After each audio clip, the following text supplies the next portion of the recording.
Hey everybody, Jack Clubs Painting here with another tutorial, and today we're doing an airbrush quickie on some orc flesh. I got me a custom Weirdboy here, primered in our Stynylrez red brown, just ready to go.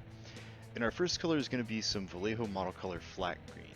And this is going to be kind of an atypical base coat, because what I want to do here is give a thin coat of this flat green all over the model, so I'm hitting the tops, sides, up underneath it. And instead of establishing a gradient, what I'm doing is just letting that brown primer kind of show through in all of the recesses, like down to the deep details and stuff like that. So we're going to start off with our main color being flat green, but with a little bit of that red brown showing through. So we're going to have kind of a really weird green skin workup for this guy. It's kind of suitable. I'm just trying something different.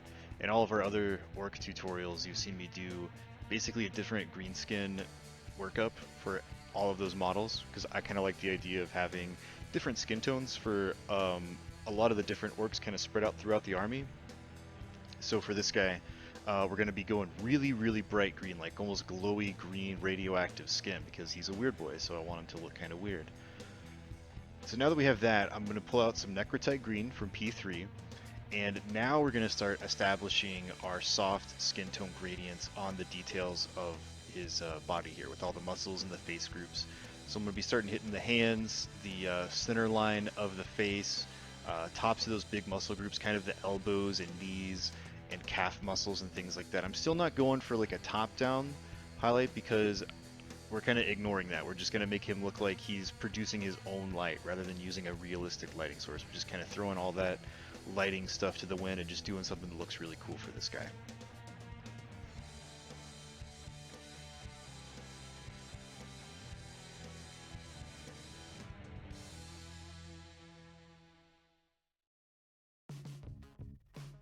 Okay, so now that we have this, I'm going to pull out a color that I've recently started to like to use. This is Vallejo model color Lemon Yellow. If you don't have this, it is very similar to Flash Gits. It's a little more pastel than Flash Gits, but very similar. And what I'm going to do is I'm going to do a 30-70 mix, so like 70% Lemon Yellow into some Necrotite green in the airbrush, and we're going to really pop out some of those details. So you can see I'm focusing on like the larger muscle groups, the knuckles, the fingers, the center line of the face one more time. Again, those big muscles like the calves, the fingers, tips of the feet, that kind of thing. Just really making those areas of detail where we're going to accentuate the sculpt of the body and really pop out those colors. And that's basically it. Like, I'm going to show you guys some different washes that we can use with this once it's done, so you can kind of make it your own. But I just wanted to do this one flesh workup to kind of show you a different way of doing orc flesh, because this is the brightest orc flesh that we've done. So if you're a fan of those really bright green orcs, like the really bright radioactive green orcs, this is a great workup for your army.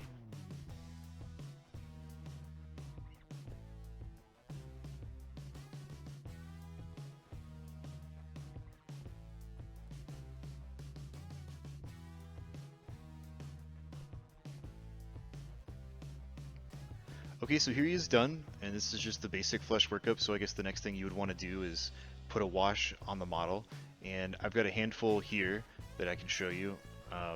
There's the Citadel washes. So we've got the Bealtan green, which is your like super green, Bealtan green, kind of green shade. You can use that if you want to go the traditional route. We also have Athonian camo shade, which is kind of a brown green if you want it to be a little dirtier.